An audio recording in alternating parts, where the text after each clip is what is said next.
টানা ৪১ দিন ৫ ওয়াক্ত নামাজ আদায় করে ব্যতিক্রমী পুরস্কার বাইসাইকেল পেল শিশু কিশোররা। নামাজের পুরস্কার হিসেবে বাইসাইকেল পেয়ে খুশিতে আত্মহারা এ কোমলমতি শিশুরা।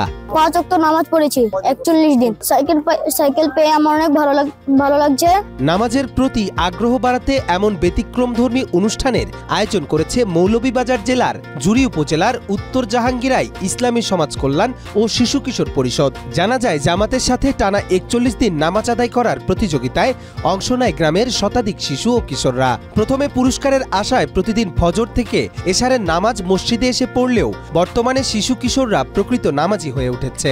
আমাকে সকালে আম্মু আব্বু ও দাদা দাদু তুলে দিত। কন্টিনিউ পড়ি, ইনশাআল্লাহ আরো পড়বো মৃত্যুর আগ পর্যন্ত। আমি সমাজ কল্যাণ পরিষদ এবং উত্তর জাহাঙ্গীরায় শিশু কিশোর পরিষদ যৌথ উদ্যোগে আজকের আয়োজন। আসলে আমরা অনুষ্ঠান করছি বাচ্চাদেরকে মসজিদমুখী করার জন্য। তো আলহামদুলিল্লাহ, শুকরিয়া আল্লাহর দরবারে যে আমরা শতভাগ সফল হয়েছি। প্রতিযোগিতায় অংশ নেয় শতাধিক শিশু কিশোরদের মধ্যে ১৬ জন শিশু কিশোর টানা ৪১ দিন জামাতের সাথে নামাজ আদায় করে পুরস্কার হিসেবে জিতে নিয়েছে বাইসাইকেল।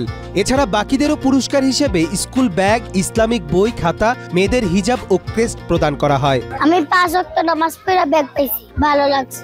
সামাজিক সংগঠনের পক্ষ থেকে এমন ব্যতিক্রমধর্মী আয়োজন পুরো এলাকা জুড়ে আলোড়ন সৃষ্টি করেছে।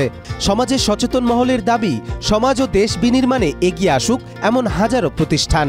সেই সাথে উদ্যোক্তাদের আহ্বান সবাইকে তাদের পাশে থাকার, যেন কোমলমতি শিশুদের নামাজি হওয়ার সাথে সাথে সুন্দর সমাজ ও দেশ তৈরি হয়।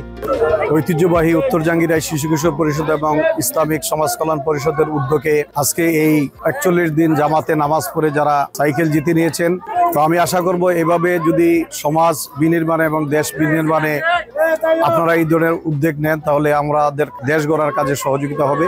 ভবিষ্যতে যদি আমরা এই ধরনের বড় বড় অনুষ্ঠান করতে পারি, সবসময় আমাদের সাথে থাকবেন।